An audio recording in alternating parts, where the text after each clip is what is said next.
Welcome to the Agger Grand Podcast with Rob and Royce, episode number 1. So, Yeah, Rob, where welcome. are you talking to us at in the world? Or where are you right now? Yeah, so I'm in New Jersey at my home, right outside of Philadelphia. What about you, Royce? Well, right now I'm hanging out in Wilkes-Barre, Pennsylvania. I'm in the office right now at King's College. So Yeah, that's why don't where you tell I'm us a little chatting. about why you're at King's College? All right, sure. Well, I actually teach here part-time, economics faculty member. And so that's why I have this nice, beautiful office right here.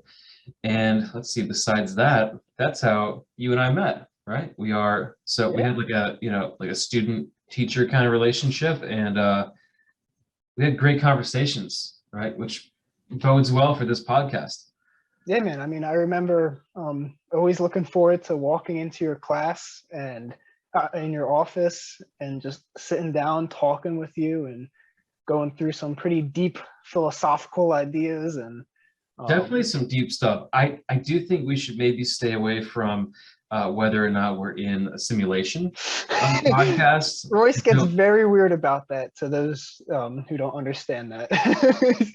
he, yeah. So like there is a possibility that we are living in a simulation. You see, I said we're not going to get into this, but it has like an existential dread component to it that I find very off-putting, and I get stuck in that mindset.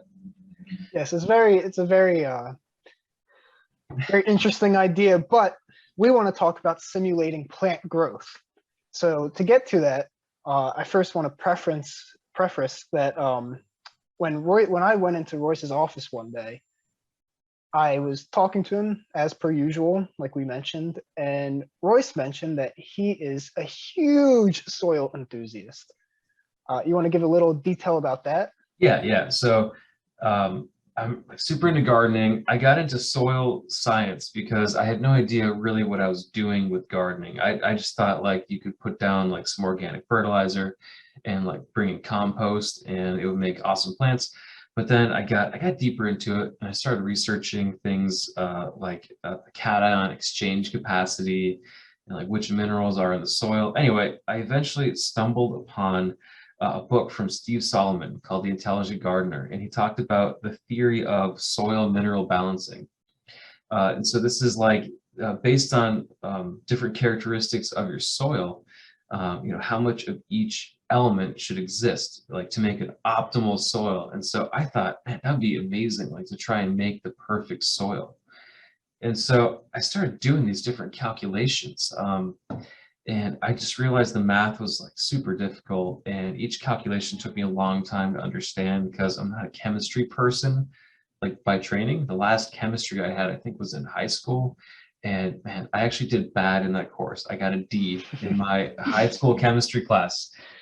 And so I was just thinking, is there like some kind of online calculator that I can get that kind of help me do these different soil calculations?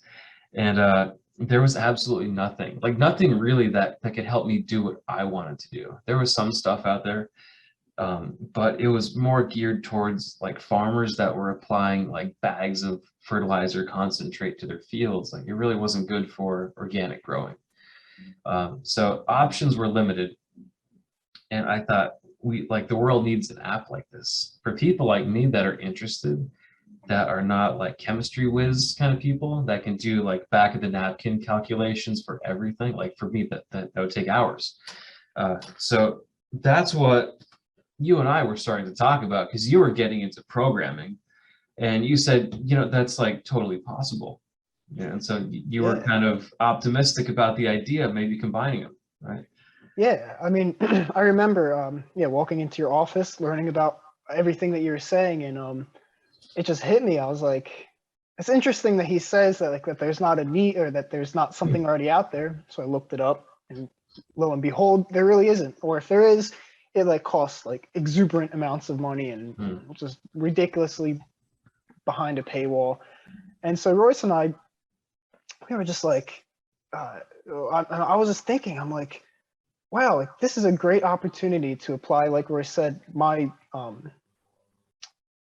nascent like programming experience, and I saw the vision of how far we could take this with just helping the gardening and growing world through data analytics and just really modernizing soil science, because again, not many people, if any, are really doing what we are trying to do and what we have on aggergrand.com.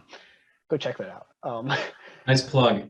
Yeah, of course, gotta always plug the business. But That's right. yeah, so I mean, that's kind of like how we got here today.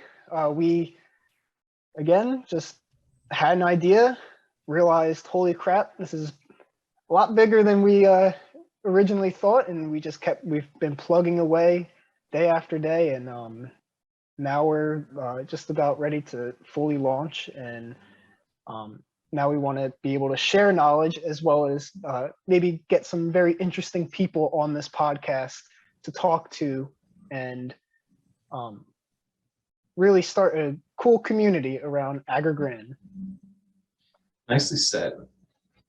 I'm trying to think about who I want to invite on the podcast. So like everyone out there listening, if you are listening, definitely subscribe wherever you're at.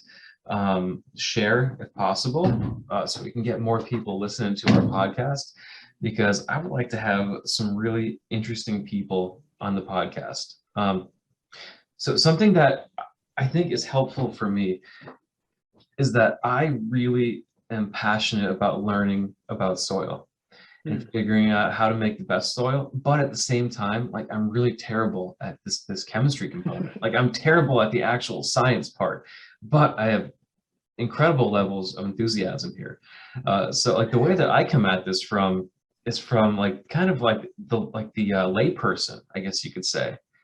And like my aspect there, I think when we talk to these experts, is I feel like I could ask questions that anybody might be wondering, right? Like a non-expert person. And that's both of us coming from, I mean, you certainly have more experience in gardening than I did. I was more the techie guy who, yeah. And, but yeah, I mean, I think that is a big strength for this podcast, is that we'll be able to, we have decent knowledge, but we also are still, especially me, like pretty new to gardening and soil science, that anyone can theoretically listen to this, and hopefully we ask the questions that you're thinking. And again, if not, just leave a comment and we'll be sure to answer. For sure.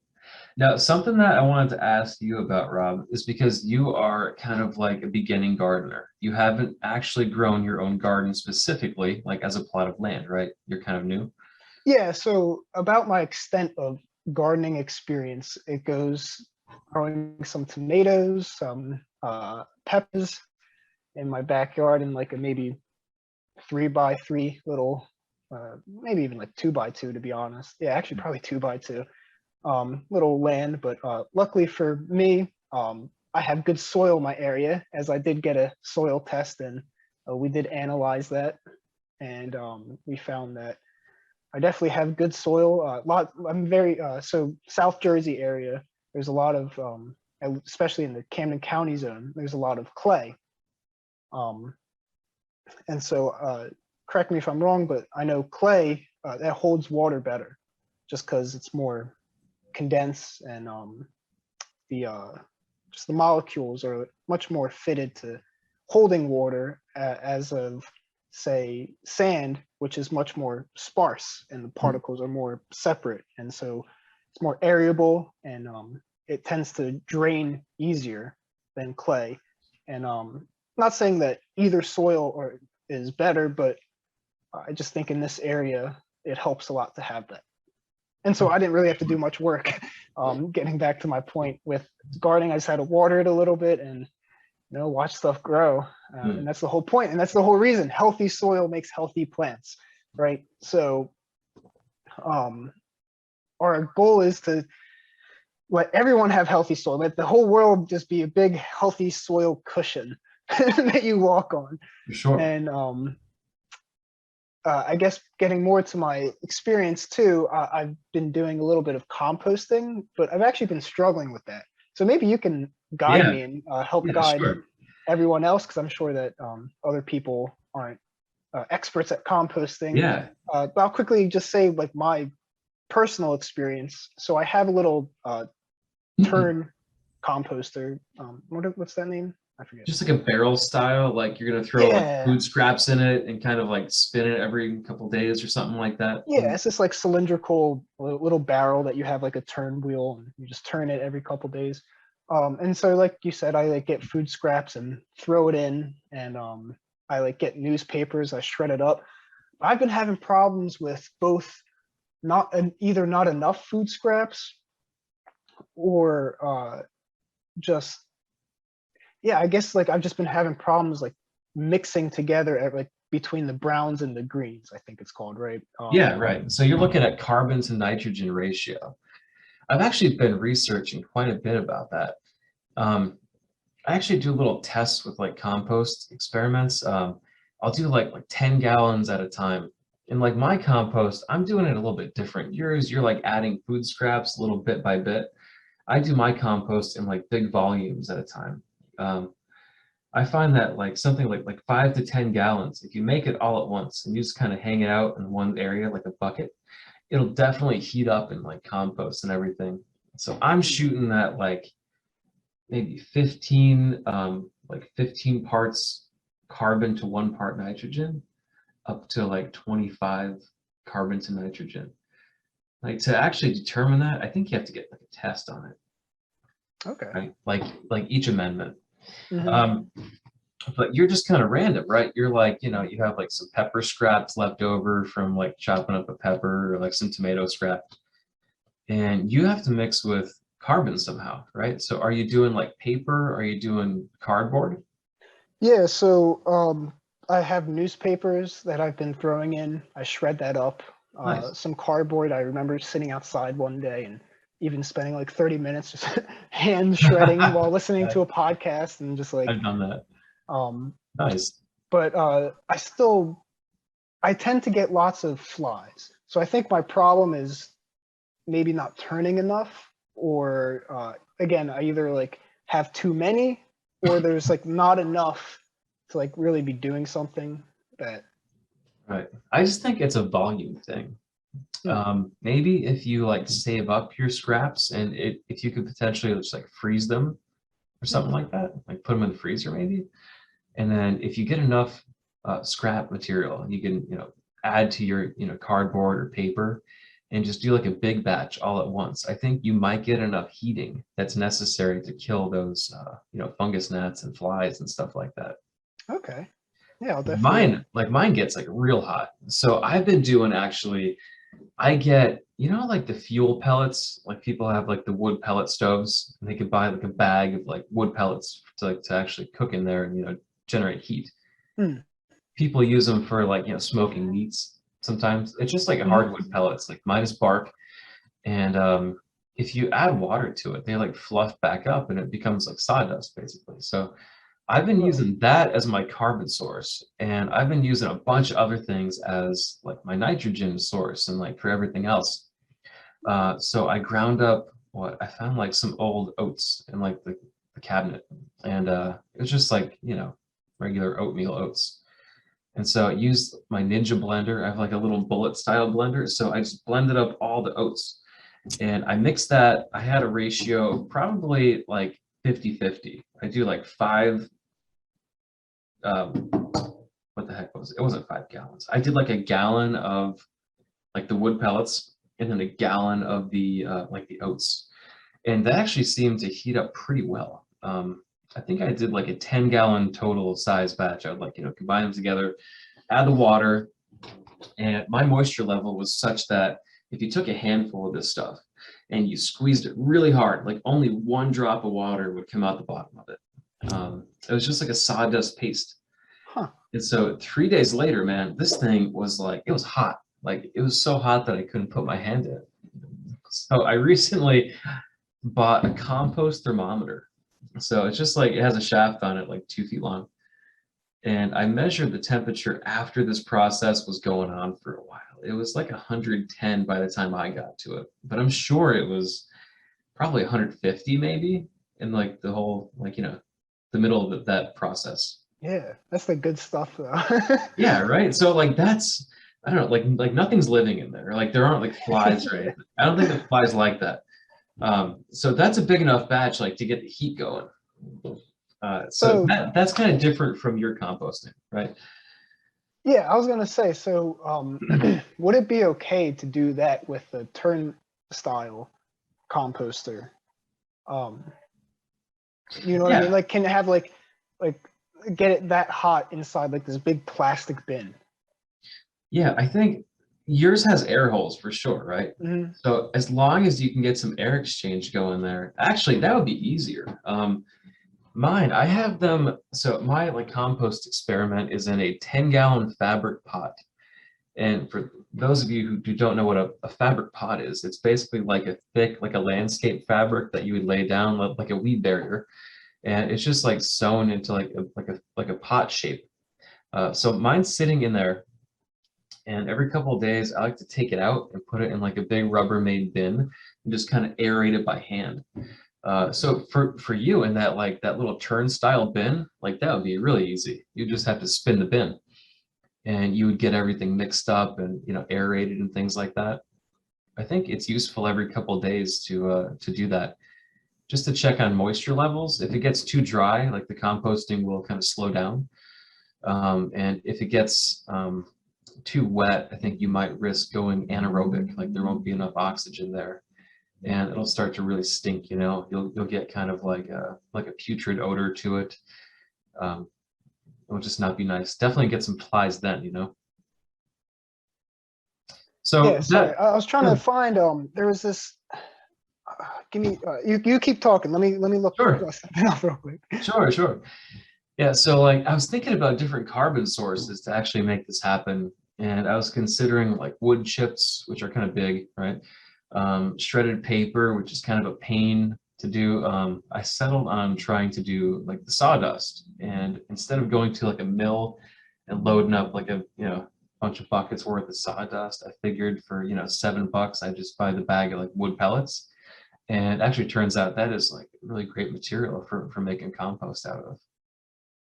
The next step in my process is to take the compost after it's done, which I'm not sure how I'm going to know if it's done yet, but I think I'm still at about 110 degrees, and it's been composting for about 2 weeks now, maybe even Hmm. two and a half weeks, but it's still active, I think.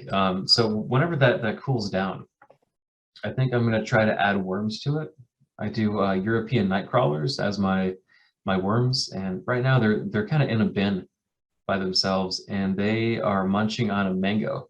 So like I had a whole mango that was kind of going bad. I just plopped it in there, and for like the past week and a half, they've been munching on it. So after they're kind of finished there, I'm gonna put a couple worms in that compost that I was talking about, and see if they like eating it. Hmm. So that sounds really interesting, and I look forward to hearing the results of that. So I was trying to find, I can't find it. Hopefully by next episode I'll be able to get the name for it. Maybe you do know the name. So it's this compost like machine where Hmm. it's like these two people built it. I think they're husband and wife, or maybe they're just two scientists. Either way, it's a guy and a girl, and they built like this compost stand, and it has like pillars kind of inside it, like to hold. Yes, Yeah. yes, the Johnson Sioux bioreactor. Yes, Yes, that's it. that's it. I That's know it. exactly who you're talking about. I That think is they are exactly it. husband and wife. Yeah, that's excellent. So that's what I'm doing when I'm putting my compost in like the bin and like working it by hand. That's what you're doing whenever you're like spinning that like drum, right? You're getting air in there. Yeah. So what do you think like the feasibility of like doing that versus just like say what you and I are doing? Like what because I didn't really look into it too much, it just kind of passed by while I was doing research. And Yeah, I think I'm if you getting know the name of more. that right. The Well, Johnson yeah, Sioux yeah, exactly. bioreactor. That is exactly it. But like what is like, is it just another way of composting? I Is think it so. Yeah, okay, so so like the videos that I've watched, they do a big batch all at once, and they do like PVC tubes for like Yeah. aeration zones, basically. I think they actually pull the tubes out right after they get done making that big pile. I think they go pull them out afterwards so that there's air holes, basically. Oh wow. Okay. And From so what this is for large scale composting? I think it's for like farm size composting. Yeah. So their whole thing is that they do compost extract after theirs is done, and they like to put it in the field, I think, while they sow seeds. So now I'm not a farmer like by any standard. I'm just like a large size gardener. But so they make their compost, and from what I understand, they will make an extract out of it. So they'll mix the compost with water, and in the hopes of getting microbes out of that compost into the water. And then they'll have a tank on the machine that they use to put seeds in the ground. And they will squirt a little bit of compost extract like with every seed that they sow. And apparently this is very beneficial. I mean, I could see that for sure, like on a large scale, Yeah. like being like probably the easiest way to get the good microbes into the soil. Because who wants to spread compost on like, Yeah. 20 acres of land? Like that would just take a huge amount of effort, right? Especially I was also looking into just again like pass by research of all the stuff like you find looking into composting manure. And because for some reason it crossed my mind, I'm like, oh, if I had a dog, could you compost? I guess you could, but there's certain safety precautions you have to take, right? Because dog poop has a lot of nastiness in Yeah. there. And but there are ways, and there are certain like you don't want to put it with, I don't think, all your compost. You want to put it like kind of in its own little separate like storage where you can maybe throw other compost in it, but like you don't want that with like stuff. You don't want to grow a tomato plant out of your yeah, exactly. dog-based compost. But it is possible. I mean, like I think so. It's definitely possible to compost it. So I mean, again, just have to do a little bit more research. But yeah, man, what do you think? I mean, okay, so suppose I told you that I have the best fertilizer in the whole world. Okay, it's like it's perfect. Like it's really well balanced and everything. It's good. It's gonna grow the healthiest plant possible. But what if I told you that it was made of dog poop? Like you as a gardener, like how would you feel about that? Yeah. So personally, I wouldn't mind at all, right? Like as long as it gets the job done, and there's no like risky health side, like there's no side effects to eating plants grown with composted manure. Yeah, I don't think I would mind, but I could definitely see how maybe some people can get weird about that. Because it just doesn't sound right? Like, oh, you're growing stuff out of poop, like, like but I mean, like, look at I think the most like famous example is Bill Gates with his Bill and Melinda Foundation. They made a toilet that was not necessarily composting, but it was using poop and manure, like feces, as energy inside the toilet. And I know that it was just like a research idea, but I guess there's a lot of potential in the stuff we excrete. Yeah, I mean, humans have like really good diets. I mean, do we want to take it to humanure on the first podcast episode? I think so. I think we already did. Yeah, I think we already entered that whole territory. I don't know, man. There's supposed to be the one fertilizer. What is it called? Milorganite.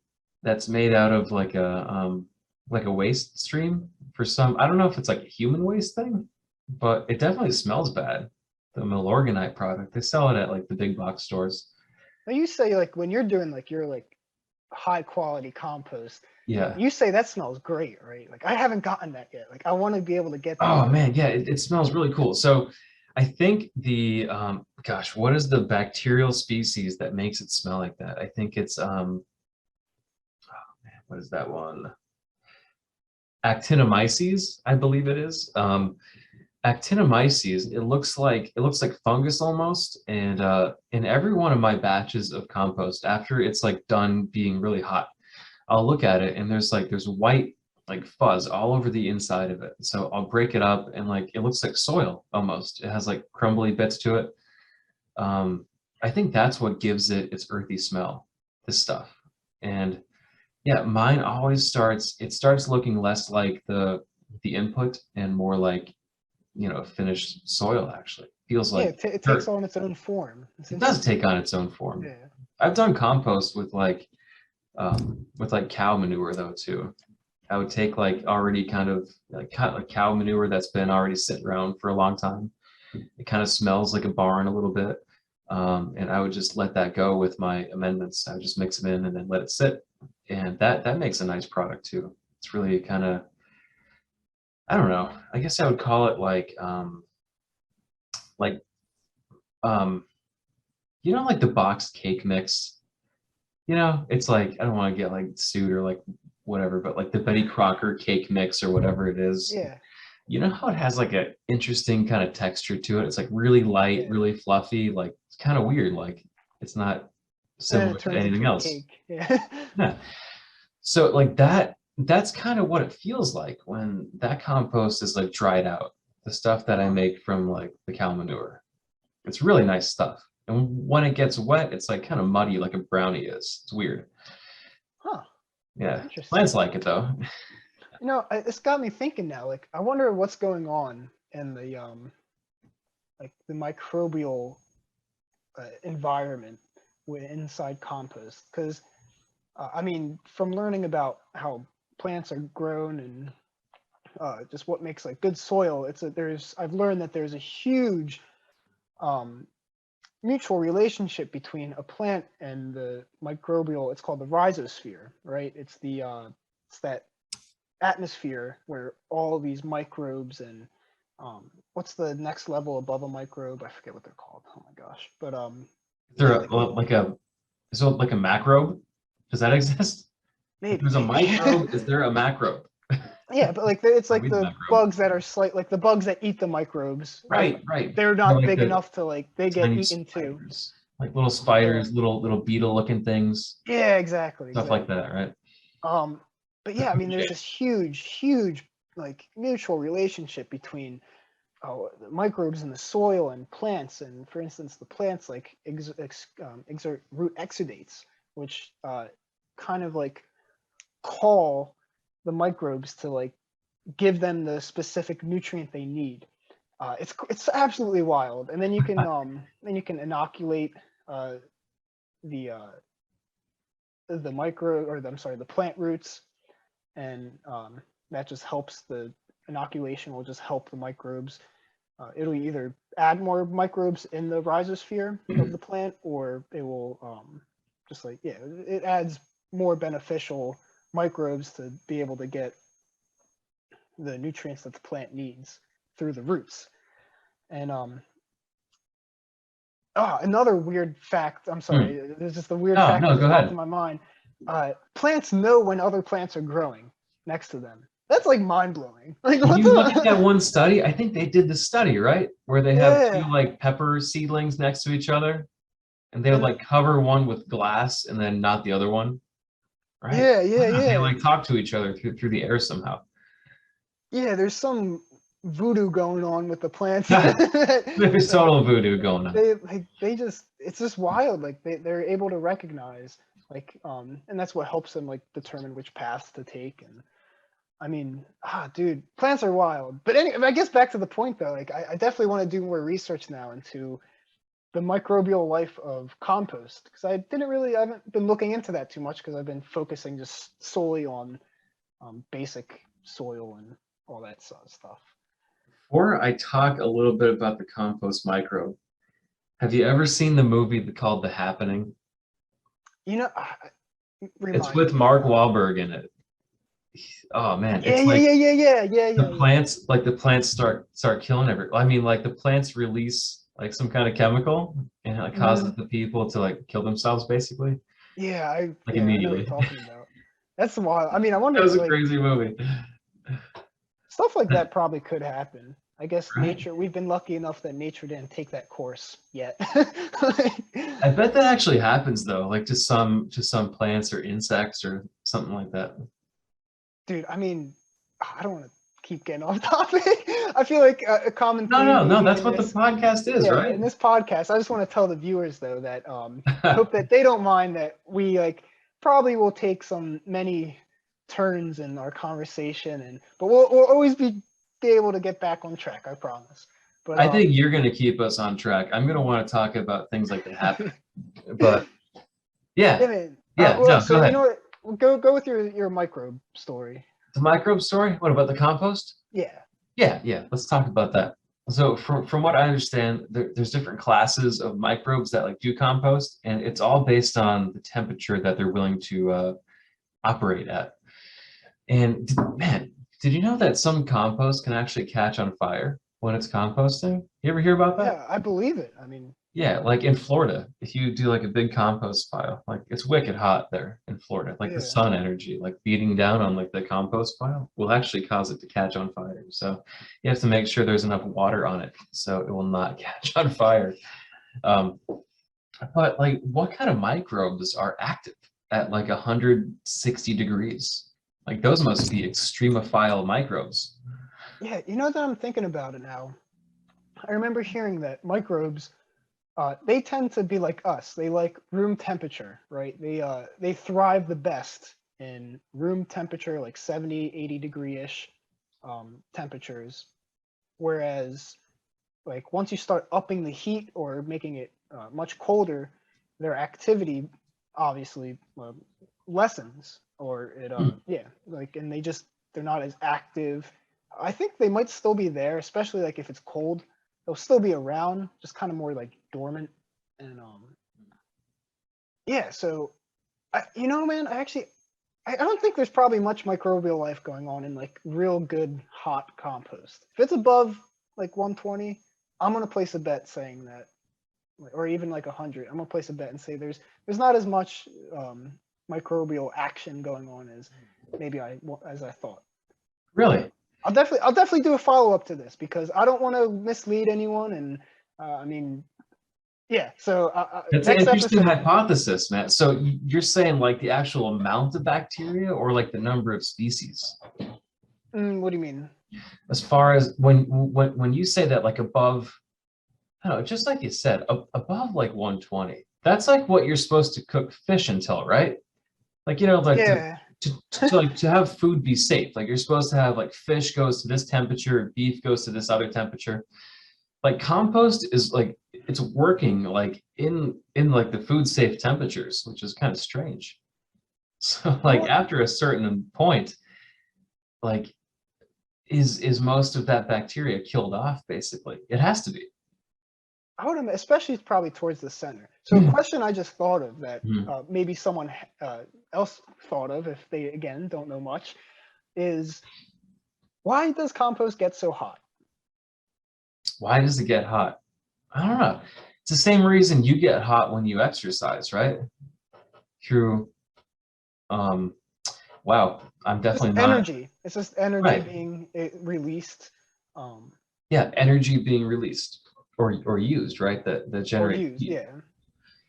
I don't know how to describe that. I'm not like a physics person. I'm also not like a biology person either, which is kind of interesting that we're doing this right now. But um, Hey man, we know enough. yeah, So, yeah. But like aerobic activity, right? That's when like it's like oxygen using, right? Uses oxygen, uh, generates heat, right? So what the microbes are using, but carbon as the food source potentially, and then generating heat from it. Isn't that what like happens in like the human body also? I think we will like at the very cellular level, we are using sugars, right? Basically, mhm. carbon source, and like the cell uses that to what is it? It makes ATP change form or something like that, Mhm. and then you know, I am well. Someone out there is going to be listening. That's an actual smart biology person, and they're going to know that I don't really know what I'm talking about specifically. But we definitely know that's happening in compost, right? Yeah. So I think the most basic answer is I like how you said it's like kind of like how we exercise. Think of the composting as exercising in a weird way, right? It's not alive, but it's like it's using energy and releasing said energy. And as we know, when particles move around very fast, and that's when they have high energy, that's when temperatures are really hot. When they are much less active, that's when things are cold. That's why space is so cold, because not a lot of particles and they're not moving around a lot. But Interesting. yeah, so definitely in the compost though, I mean, again, think of it just like it's just I think most people understand that, right? Yeah, right. I mean, again, like stay tuned for all these other episodes, because we're only learning more. And I mean, we just love sharing knowledge, and we just want to educate as many people as we can, because we think that this is like one of the like, I mean, this is Earth, like this is life, like this stuff has been going on for like billions of years, and we're like only like a couple. I mean, unless you're talking about like when we actually first started like agriculture and stuff, but even then we didn't really like, there was no science behind it, right? So I would say probably in like the last 200 years will be a safe ballpark estimate, is when we really started like trying to learn what's going on with biology. And we've learned a lot through I'm sorry, with soil, and we've learned a lot through biology and through physics. I mean, this is like as simple as it can be to think of as growing a plant. There is so much going on that's like that you don't see, right? Like again, the microbes, the rhizosphere, how the roots are interacting in said rhizosphere, how just the plant grows itself. I mean, it's even crazy to think that plant gets energy from the sun. Like this is wild. Yeah. But yeah. Talk So about like, the best carbon capture technology ever invented is photosynthesis, right? yeah, yeah, right. I mean, I remember hearing these again, I listen to a lot of podcasts, and I remember this one guy mentioning they were talking about trying to get to net zero emissions by 2025 or something. And they were like trying, and they were just throwing out like ideas of what's going on, and they're like, yeah, like I mean, as much as we're trying to do, we're like still not even like close to being able to replicate what a tree does. And like Which is incredible because it does it it's by itself. yeah, I mean, it's been doing it for way longer than us, so I mean, Yeah. it works. And, but obviously it's a huge like problem, and like it's this like challenge that maybe we don't even need to try to mimic it.